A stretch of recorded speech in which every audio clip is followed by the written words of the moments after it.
Hello बच्चों, आज हम आपको बताएंगे मैट्रिक्स का दूसरा भाग। मैट्रिक्स के पहला भाग में आपको हम बता चुके थे, उसके बेसिक जानकारी के बारे में बताए थे कि मैट्रिक्स में किस प्रकार रो होता है। जैसे हम बताए थे कि अगर ए बराबर 1 2 3 4 5 6 इस टाइप से लिखा हुआ रहे, तो इस टाइप से अगर लिखा हुआ है तो ये हॉरिजेंटल जो लाइन होता है इसको हम रो बोलते हैं, और ये जो वर्टिकल लाइन होता है इसको हम क्या बोलते हैं, कॉलम बोलते हैं। रो को हम आर से डिनोट करते हैं जनरली, और कॉलम को सी से डिनोट करते हैं। अगर एक से अधिक रो रहता था तो हम लिख देते थे R1 R2, है ना, R2। इस तरह इधर कॉलम को हम लिख देंगे C1 C2 C3, इस टाइप से हम लिखते थे। और यहाँ रो गुने कॉलम यानी 2 गुने 3 जब हम कर देते थे, यानी 2 रो और 3 कॉलम, तो 2 क्रॉस 3 हो गया। इसको हम क्या बोलते थे, ऑर्डर ऑफ मैट्रिक्स। इसके बारे में हम पिछले वीडियो में चर्चा कर चुके हैं। अब हम आपको बताएंगे टाइप्स ऑफ मैट्रिक्स। मैट्रिक्स के बहुत सारे टाइप्स होते हैं, यानी प्रकार होता है, जिसमें पहला टाइप्स है रो मैट्रिक्स।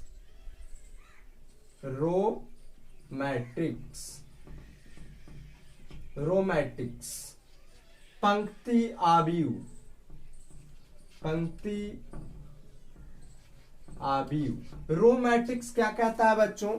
रो मैट्रिक्स कहता है वैसे मैट्रिक्स जिसमें सिर्फ एक रो हो। कितने रो हो? एक। जिसमें सिर्फ एक रो होता है उसको हम क्या कहेंगे, रो मैट्रिक्स कहेंगे। जैसे इसमें देखिए एक से अधिक रो है, 1 2 रो हो गया, कॉलम 3 गो हो गया, लेकिन इसमें कॉलम से लेना देना नहीं है। कॉलम कितना हो, 10 गो 20 गो 50 गो एन तक जा सकता है, लेकिन रो की संख्या ऑलवेज 1, यानी ओनली 1 होना चाहिए।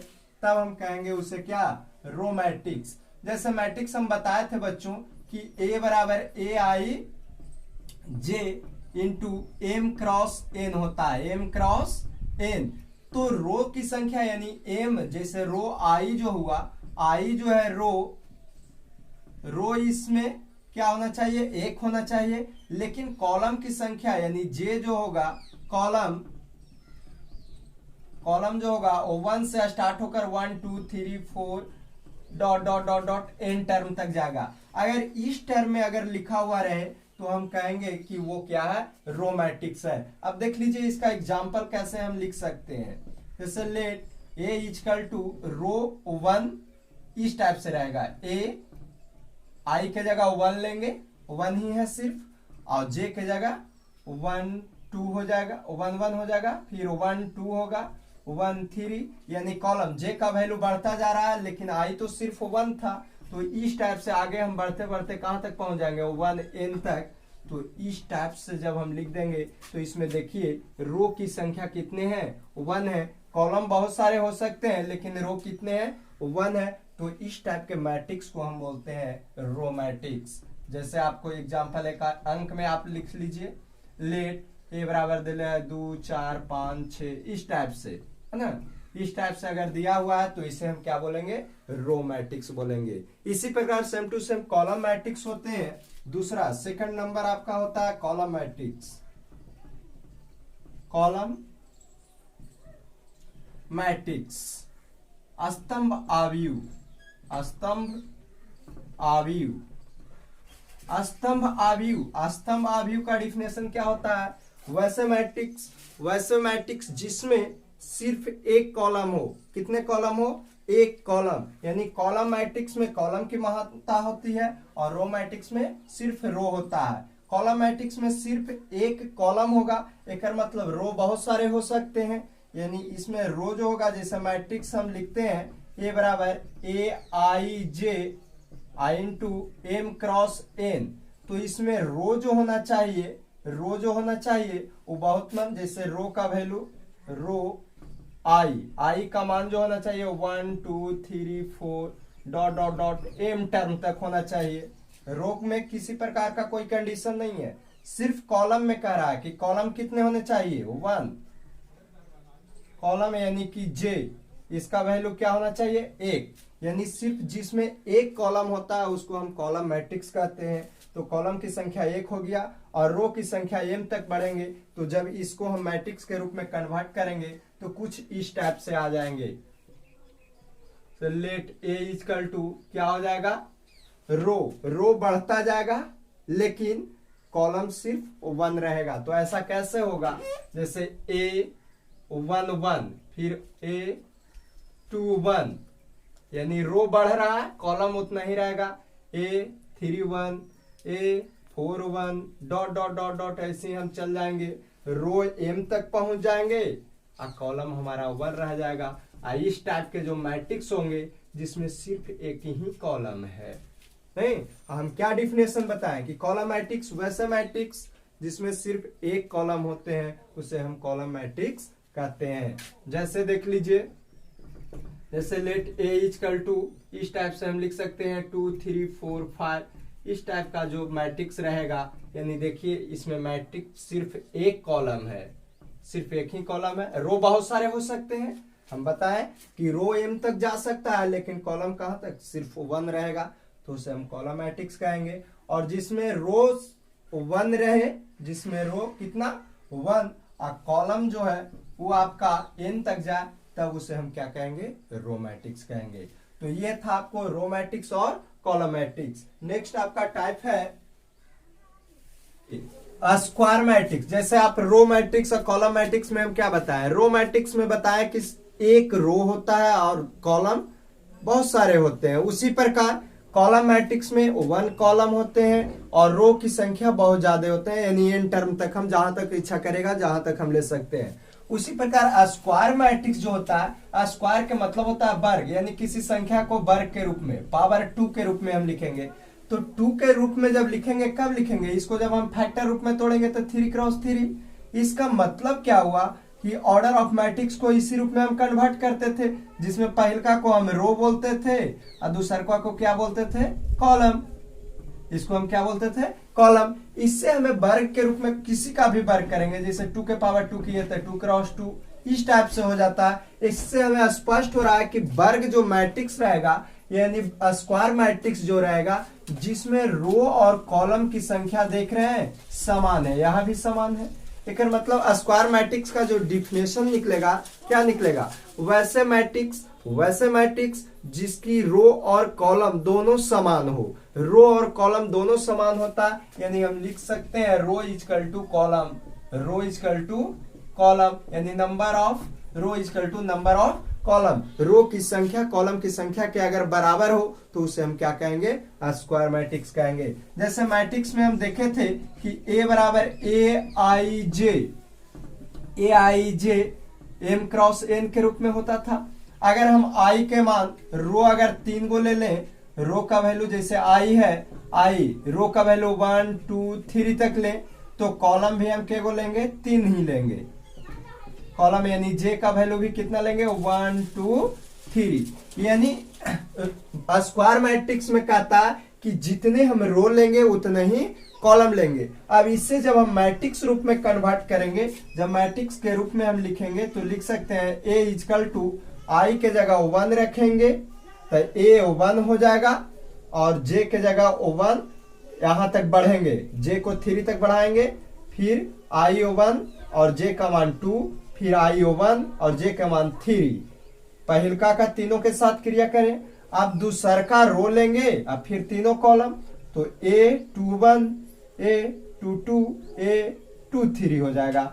फिर हम क्या करेंगे, तीसर का रो लेंगे, 3 रो के स्थान पर 3, और J का वैल्यू यानी कॉलम का वैल्यू 1 से बढ़ेगा, तो A31 A32 और A33 हो जाएगा। इस प्रकार देखिए इसमें 3 रो हो गया, R1 R2 और R3। कॉलम कितने हो गए, C1 C2 और C3, तो 3 क्रॉस 3 के रूप में। अब देखिए इसमें रो भी समान, रो और कॉलम दोनों आपस में क्या है, समान है, यानी रो की संख्या 3 है और कॉलम की संख्या भी 3 है। तो इस तरह के जो मैट्रिक्स होता है उसको हम बोलते हैं स्क्वायर मैट्रिक्स। जैसे एक एग्जांपल आप इस टाइप से लिख सकते हो, लेट A इक्वल टू दिया हुआ रहे sine theta cos theta minus ten sine theta minus cos theta. इस टाइप से अगर कोई मैट्रिक्स दिया हुआ है, इसमें देखिए एक रो, फर्स्ट रो R1, ये आपका R2 हो गया, ये C1 और ये क्या हो गया, C2। तो 2 रो और 2 कॉलम, तो 2 गुने 2 हम लिख देंगे, यानी रो और कॉलम की संख्या इसमें समान है, इसलिए हम कहेंगे कि ये जो मैट्रिक्स है ये स्क्वायर मैट्रिक्स है। नेक्स्ट आपका टाइप है स्केलर मैट्रिक्स।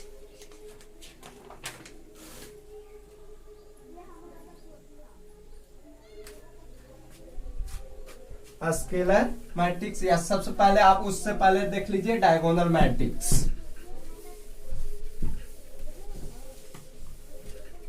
फोर नंबर, चौथा टाइप्स जो है मैट्रिक्स का वो है डायगोनल।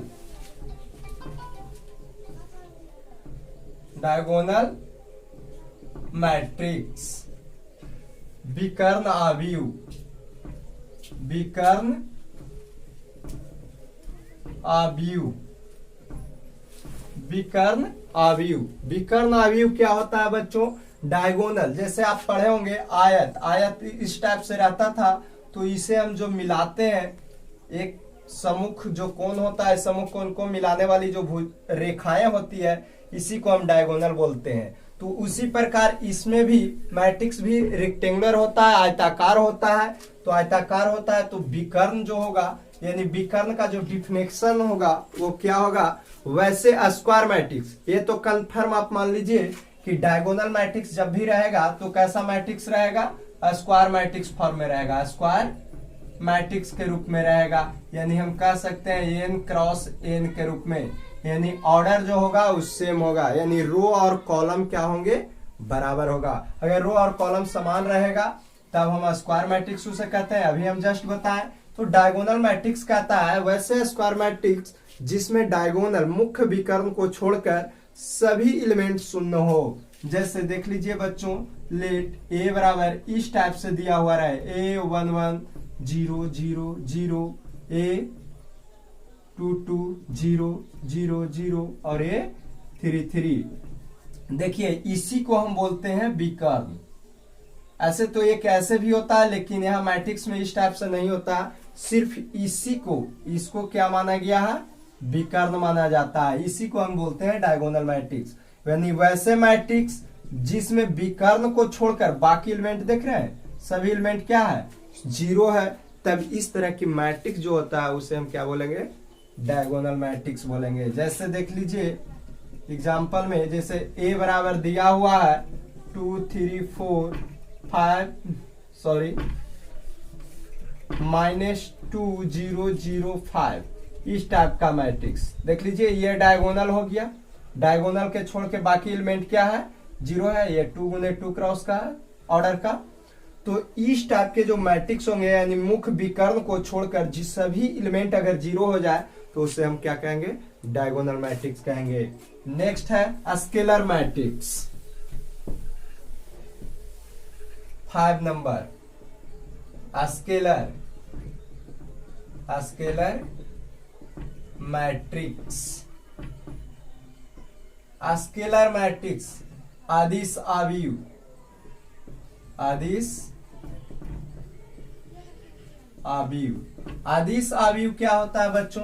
तो ये भी डायगोनल मैट्रिक्स की तरह ही होता है, ये भी आपका स्क्वायर मैट्रिक्स होगा। क्या होगा? स्क्वायर मैट्रिक्स, यानी वर्ग आव्यूह होगा। इसमें भी रो और कॉलम की संख्या क्या रहेंगे?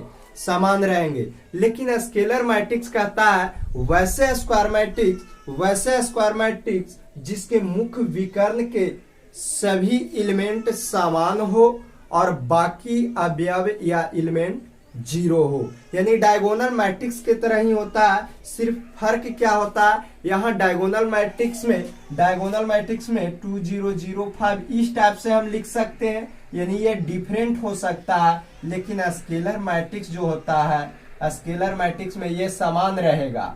जैसे ऐसे रहेगा 2 0 0 0 2 0 0 0 2, इस टाइप से। यानी डायगोनल का जो जितने भी एलिमेंट है, डायगोनल का जितने एलिमेंट है उस सब क्या होंगे?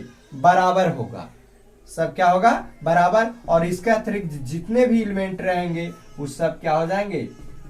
0। तब इसे हम क्या कहेंगे? Scalar matrix. इससे हमें स्पष्ट हो रहा है कि जितने स्केलर मैट्रिक्स रहेंगे, जितने भी स्केलर मैट्रिक्स होगा वो डायगोनल मैट्रिक्स होगा।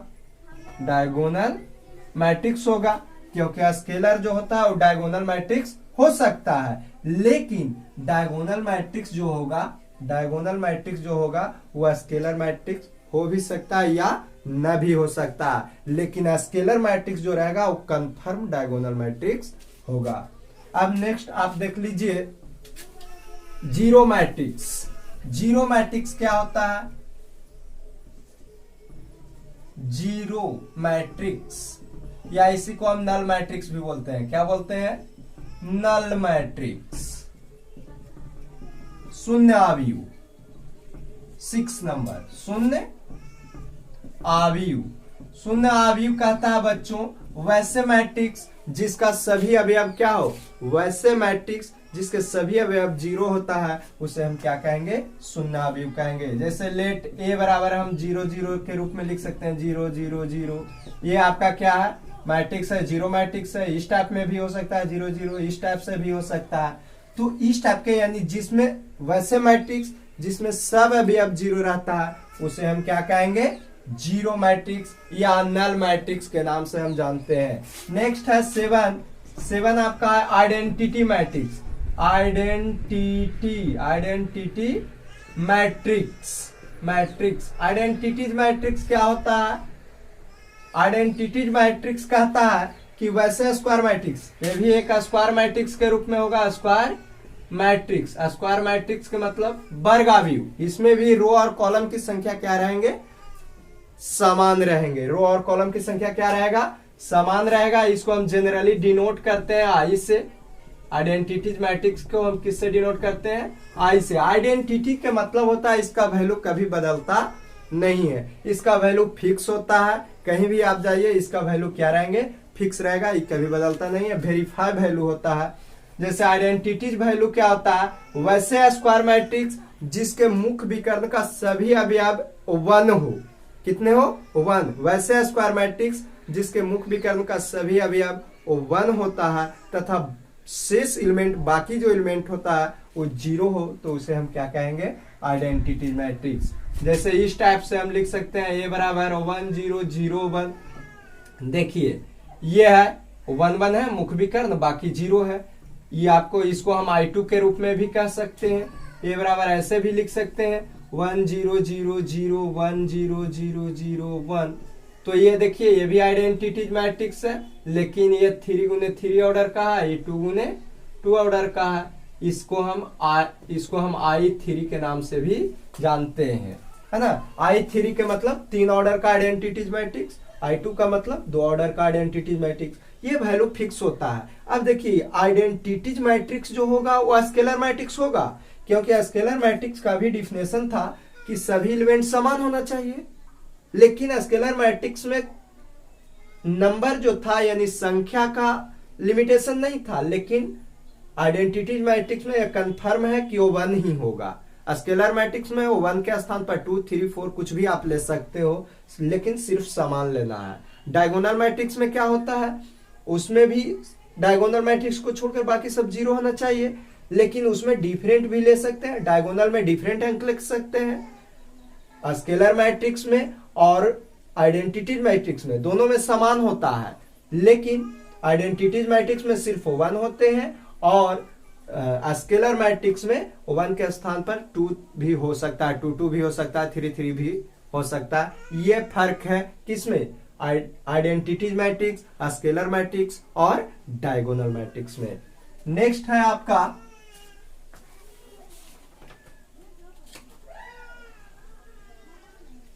Equality of matrix. Equality of matrix, equality of matrix क्या कहता है बच्चों? Equality of matrix, equality of matrix, equality of matrix, equality of matrix कहता है, इक्वालिटी ऑफ मैट्रिक्स कहता है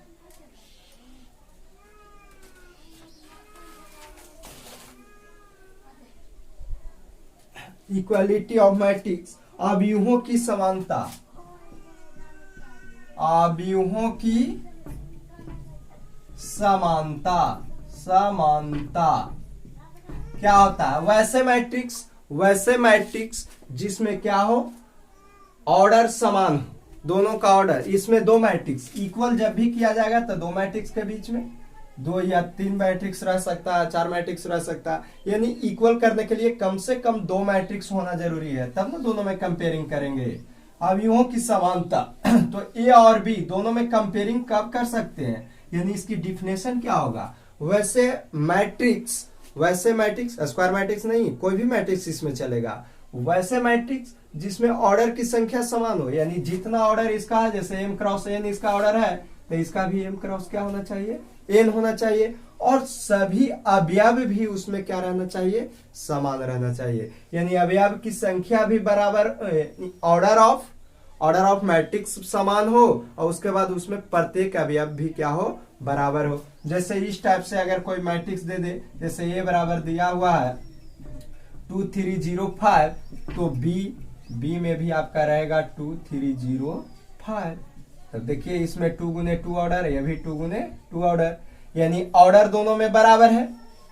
दूसरा क्या कंडीशन बताएं कि प्रत्येक अवयव, यानी ये अवयव इसके बराबर है, ये अवयव इसके बराबर है, ये अवयव इसके बराबर है, और ये अवयव इसके बराबर है। यानी प्रत्येक अवयव भी, प्रत्येक एलिमेंट भी समान हो और दोनों का ऑर्डर भी समान हो, तब हम कहेंगे कि दोनों मैट्रिक्स क्या है, इक्वल है। यानी इस तरह की जो मैट्रिक्स होता है जिसको हम इक्वालिटी ऑफ मैट्रिक्स के नाम से जानते हैं। जैसे इस पर क्वेश्चन पूछ देता है एक्स वाई का वैल्यू निकालेला, जैसे x 0 5 3 इस टाइप से आपको दिया हुआ रहे, इधर दे दे 5 0 2 बाई इस टाइप से, और कहेगा कि ये इक्वालिटी यानी अवयवों की समानता है दोनों में, तो बताइए कि x और y का वैल्यू क्या होगा। तो इक्वालिटी ऑफ मैट्रिक्स कहता है दोनों में ऑर्डर समान हो। देखिए दोनों में ऑर्डर समान है, जब दोनों में ऑर्डर समान हो गया तब प्रत्येक एलिमेंट भी बराबर हो। ई एलिमेंट इसके बराबर होगा तो x बराबर 5 हो जाएगा। ई एलिमेंट इसके बराबर होना चाहिए और ये एलिमेंट इसके बराबर होना चाहिए। तो देखिए यहाँ हम 5 लिए, यहाँ 2, तो यहाँ हम क्या कर देंगे, 5 कर देंगे, तब ना दोनों बराबर होगा। ई एलिमेंट इसका बराबर होना चाहिए, ई एलिमेंट इसका बराबर, तो x बराबर 5 ले लिए। ई एलिमेंट इसका बराबर होना चाहिए, तब y बराबर कितना आ जाएगा, 3। इस प्रकार से हम x और y का वैल्यू हम क्या कर सकते हैं, निकाल सकते हैं इक्वालिटी ऑफ मैट्रिक्स में। अगर आपको वीडियो अच्छा लगे तो लाइक करें और चैनल को सब्सक्राइब करें। अगला भाग इसका हम बहुत जल्द आपको बताएंगे। थैंक्स।